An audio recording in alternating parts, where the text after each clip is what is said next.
Kita ke informasi berikutnya di What's Going On. Menteri Koordinator Bidang Kemaritiman dan Investasi Lut Binsar Panjaitan menyatakan pemerintah akan menghapus minyak goreng curah dan secara bertahap akan digantikan dengan kemasan secara bertahap. Wacana penghapusan tersebut dikarenakan minyak goreng curah sendiri adalah karena dinilai kurang higienis. Dengan begitu, pemerintah sedang mendorong berbagai pihak termasuk pengusaha untuk mendukung terlaksananya wacana ini. Untuk diketahui berdasarkan data dari Pusat Informasi Harga Pangan Strategis Nasional sejak diterapkannya kebijakan penghentian, penerapan domestic market obligation dan diterapkannya subsidi minyak goreng, pemerintah berhasil mengurangi kelangkaan minyak goreng khususnya minyak goreng kemasan. Meski begitu, wacana penghapusan minyak goreng curah sebetulnya bukan hal baru dicanangkan. Tahun lalu Kementerian Perdagangan pernah menyampaikan akan menghapus minyak goreng curah mulai 1 Januari 2022, namun kebijakan tersebut dibatalkan.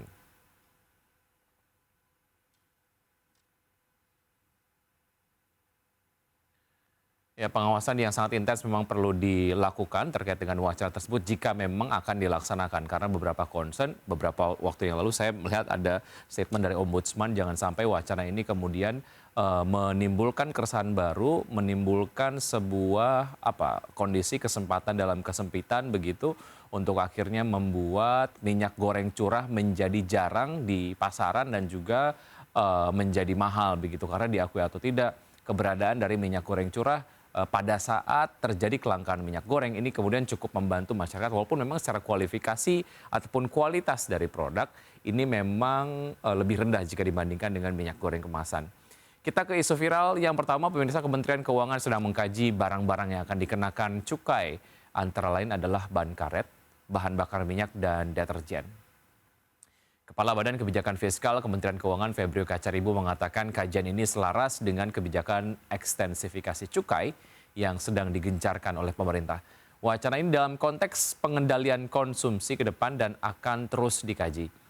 Direktur Jenderal Bea dan Cukai Kementerian Keuangan Askolani menegaskan bahwa 3 jenis barang yang tengah dikaji kena cukai ini masih belum akan diterapkan dalam waktu dekat.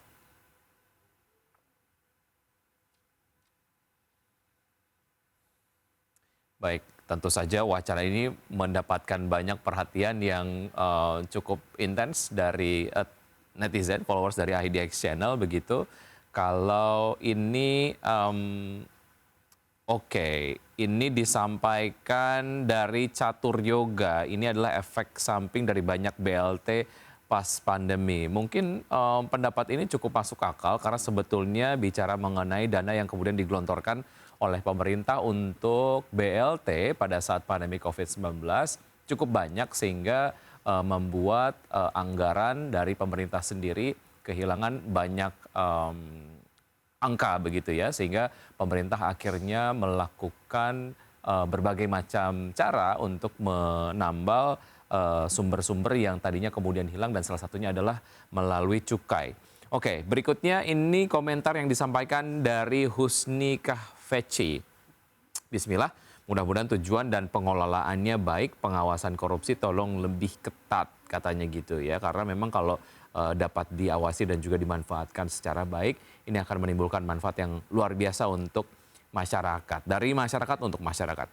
Baik, berikutnya komentar dari Julkarnain Omega. Bagus sih mau ikuti negara-negara maju yang apa-apa serba pajak. Namun alangkah lebih baiknya apabila dibarengi dengan pendapatan masyarakat yang juga meningkat. Oke, ini ya juga yang kemudian penting begitu ya.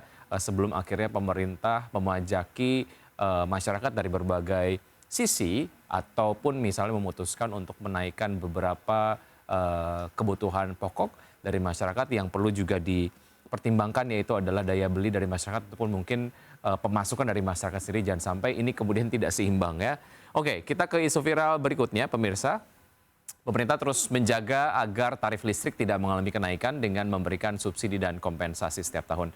Namun bantuan tersebut tidak hanya dirasakan oleh rakyat kecil, tetapi juga masyarakat menengah ke atas. Direktur Utama PLN Darmawan Prasojo mengatakan kelompok masyarakat mampu, yaitu pelanggan rumah tangga 3.500 volt ampere ke atas, selama ini ikut menerima kompensasi berupa subsidi listrik dalam jumlah relatif besar. Adapun jumlah kompensasi dan subsidi yang digelontorkan pemerintah sudah mencapai 243,3 triliun rupiah untuk subsidi dan 94,17 triliun rupiah untuk kompensasi dari tahun 2017 hingga tahun 2021. Oke, ini memang secara objektif diakui oleh PLN bahwa ada segmen-segmen yang seharusnya tidak menerima subsidi ataupun kompensasi, tapi dalam kenyataannya menerima, dan ini kemudian membuat program subsidi dan juga kompensasi tidak tepat sasaran dan menyebabkan pemborosan anggaran negara begitu ya. Kalau ini ada komentar yang sudah disampaikan oleh followers dari IDX Channel dari Robi Obi. Kecolongan kok sampai tahunan katanya. Seperti yang tadi disampaikan dari tahun 2017 hingga tahun 2021. Artinya ini memang membuat kita kemudian bertanya-tanya bagaimana sebetulnya fungsi pengawasan secara berkala begitu ya untuk memastikan program kompensasi ataupun program subsidi ini betul-betul tepat sasaran. Jika kemudian di tahun pertama dirasa kurang efektif dan juga efisien, mungkin harus dilakukan strategi untuk bisa membuat program kompensasi dan juga subsidi ini lebih efektif begitu ya. Karena kalau berlangsung bertahun-tahun ini juga akhirnya membuat masyarakat kemudian penasaran bagaimana dengan mekanisme pengawasannya. Berikutnya ada Edoka. Tetangga saya bisa bayar oknum petugas PLN-nya, pakai NIK orang yang memang dapat subsidi. Masa yang beginian nggak tahu sih Pak, katanya gitu. Oke, temuan-temuan di lapangan juga memang harus disikapi secara sigap gitu ya.